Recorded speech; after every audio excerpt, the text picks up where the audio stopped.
राजदीप सरदेसाई हमारे वरिष्ठ सहयोगी इस समय हमारे साथ जुड़ चुके हैं। राजदीप, उद्योग जगत के लिए ये एक दुख भरी खबर है, देश के लिए भी। कैसे देखते हैं आप रतन टाटा के पूरे करियर को?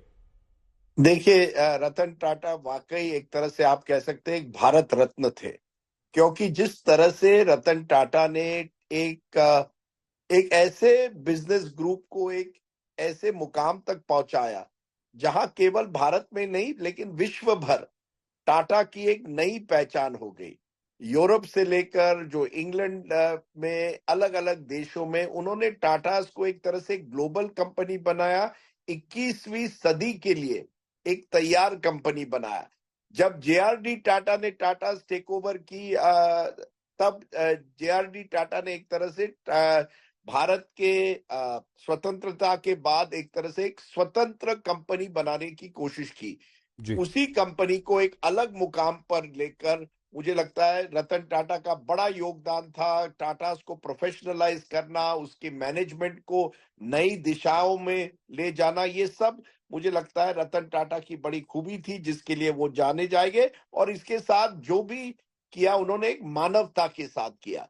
जो मानवता उन्होंने दिखाई, मुझे खास याद है 26/11 के बाद जब आतंकवादी हमला हुआ मुंबई में, जिस तरह से ताजमहल होटल के जो कर्मचारी थे, जो उनके लिए उन्होंने सहयोग किया, उनको जिस तरह से टाटा ग्रुप ने उनकी देखभाल की, मुझे लगता है वो उनकी एक खासियत थी। न केवल एक इंडस्ट्रियलिस्ट लेकिन एक इंडस्ट्रियलिस्ट जिन्होंने देश और मानवता को हमेशा आगे रखा।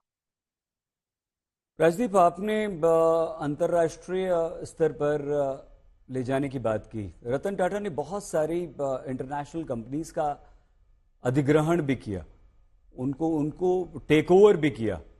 ये एक भारतीय उद्योगपति को, एक बिजनेसमैन के इस जज्बे को आप किस तरह से देखते हैं? देखिए, मुझे लगता है कि रतन टाटा ने जब टाटा में वो चेयरमैन बने, तब लोगों को लगा टाटा एक पुरानी कंपनी बन गई है, एक फैमिली रन कंपनी है, एक पारसी समुदाय की कंपनी है। ये सब जो स्टीरियोटाइप्स थे, इसको तोड़कर जब वो जैगुआर में गए, स्टील में गए, जैसे आपने कहा अलग अलग ब्रिटिश कंपनीज को टेक ओवर किया। एक तरह से आप कह सकते हैं कि जमशेदजी टाटा ने जिस तरह से टाटा की शुरुआत की, एक स्वतंत्र स्वदेशी भावना से कंपनी शुरू की, रतन टाटा ने उसे ग्लोबलाइज किया। और ये मुझे लगता है 21वीं सदी में भारत के लिए बड़ा योगदान था। क्योंकि फिर दुनिया भर में जब ताज का होटल बनता है किसी विदेशी देश में, या जब जैगुआर कंपनी लंदन में उनका हेडक्वार्टर्स होते हैं, तो कहीं ना कहीं ये लगता है कि भारत की पहचान दुनिया भर में जा रही है। तो एक पुरानी कंपनी, एक फैमिली रन कंपनी जिसका ब्रांड नेम जरूर था इंडिया में, उस कंपनी को ग्लोबल ब्रांड नेम बनाने में उनका बहुत बड़ा योगदान था। और एक युवा जो नए मैनेजर्स थे, उनको किस तरह से उन्होंने मेंटोर किया, उनको उन्होंने किस तरह से एक तरह से प्रोत्साहित किया। टीसीएस जैसी कंपनी जो आज दुनिया भर में एक बड़ी कंपनी बन गई है, उसमें रतन टाटा जी ने जिस तरह से नए टैलेंट्स को उभरने की को दिया, उनको एक तरह से प्रोत्साहित किया, ये बहुत बड़ी चीज है जो बहुत कम लोग करते हैं कि अपने जीवन में एक लाइन ऑफ सक्सेशन, ताकि एक नया जनरेशन मेरिट पर, केवल ये नहीं कि आप किसके बेटे हैं या बेटी हैं, जी। जो एक जमाने में कहा जाता था टाटा के बारे में कि एक पारिवारिक कंपनी है, उससे दूर हटकर प्रोफेशनलाइज करके, कॉर्पोरेटाइज करके उसे आगे एक नए दिशा में ले गए। Rajdeep, technology, travel, infrastructure, metal, food, lifestyle, हर क्षेत्र में, हर फील्ड में अगर हम देखें तो रतन टाटा ने अपने कारोबार को, अपने व्यापार को बढ़ाया। ये एक किस तरह की सोच होती है कि हम एक काम करें, उसमें ऊंचाइयों पर पहुंचे, और ये रतन टाटा ने अलग अलग सेक्टर्स में अपनी कंपनीज को आगे बढ़ाया और हर जगह उन्होंने सफलता प्राप्त की। कैसे देखेंगे आप इसे? बिल्कुल, बिल्कुल। देखिए, तब ऐसा वो एक ऐसे युग में जन्मे जो उनके ऐसे युग में वो चेयरमैन बने जहां एक अच्छी चीज हुई कि भारत में जो लिबरलाइजेशन हुई, मनमोहन सिंह और नरसिम्हा राव ने 91 के बाद जो लिबरलाइजेशन की, उसमें एक नया सपना दिखाए कई उद्योगपतियों में को।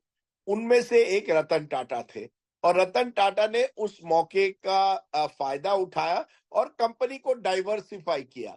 एक तरह से नए नए कंज्यूमर प्रोडक्ट्स हो, टेक्नोलॉजी हो, मैन्युफैक्चरिंग हो, हर जगह में रतन टाटा ने एक तरह से टाटास की छाप छोड़ी, क्योंकि उनको लगा कि जब तक हम डाइवर्सिफाई नहीं करेंगे, अलग अलग एरियाज में नहीं जाएंगे। टाटा मोटर्स लीजिए, टीसीएस लीजिए, जो अलग अलग कंपनीज उन्होंने बनाई। अब आप देखिए, आज इन सभी कंपनियों को एक नए ऐप पे, टाटा न्यू नाम के ऐप पे लगाया गया है।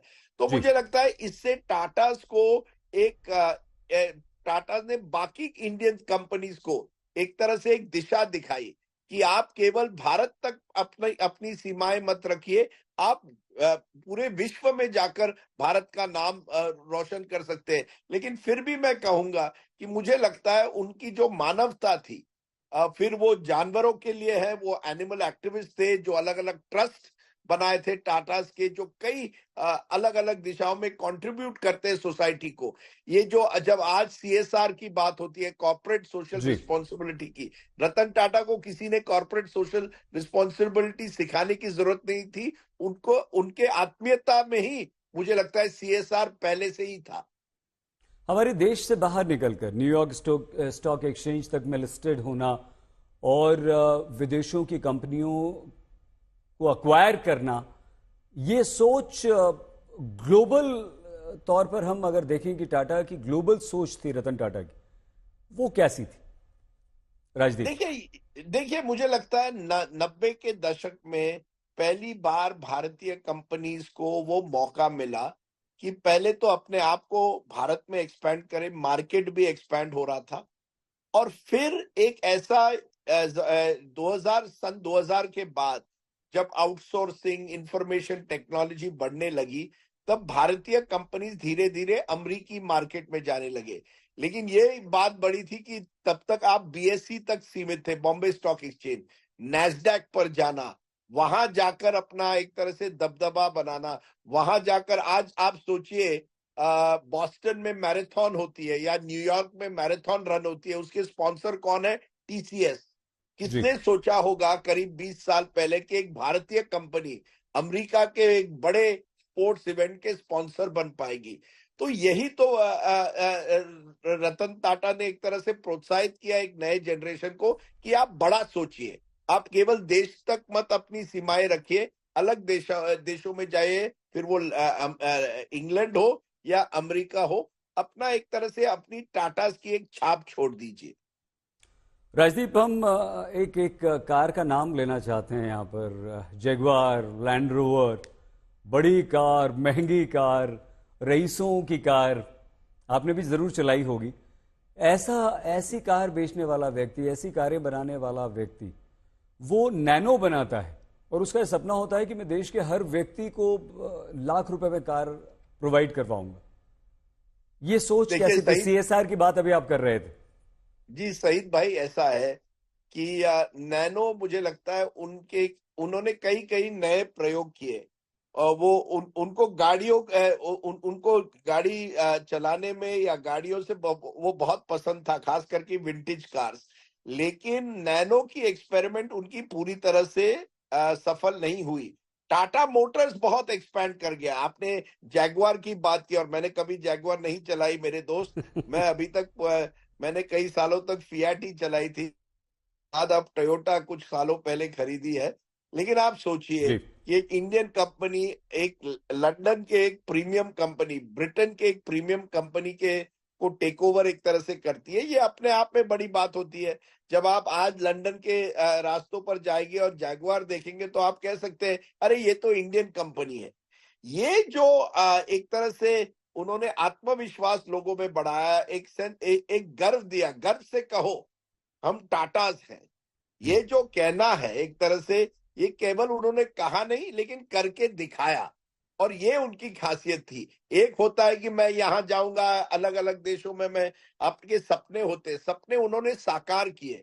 और इसी वजह से मुझे लगता है बाकी उद्योगपतियों को, जो नए एंटरप्रेन्योर्स है, खास करके टेक एंटरप्रेन्योर्स है, उनको भी एक तरह से प्रोत्साहित किया कि देखिए, अगर आप चाहें तो आप कुछ भी कर सकते हैं। और आप सोचिए ना, कितने नए जो सीईओज बने हैं टाटा जी। कंपनी, चंद्रशेखरन जो है, उनको उनको एक तरह से उन्होंने एक मौका दिया है कि आप अपनी कंपनी को एक अलग लेवल तक ले ले जाइए। तब तक ऐसे लगा था कि आपको टाटा सरनेम की जरूरत पड़ेगी अगर आप चेयरमैन बनेंगे, लेकिन रतन टाटा ने ये दिखाया कि वो एक बिल्कुल तैयार थे एक नए जनरेशन के भारतीय एंटरप्रेन्योर्स को वो मौका देने के लिए।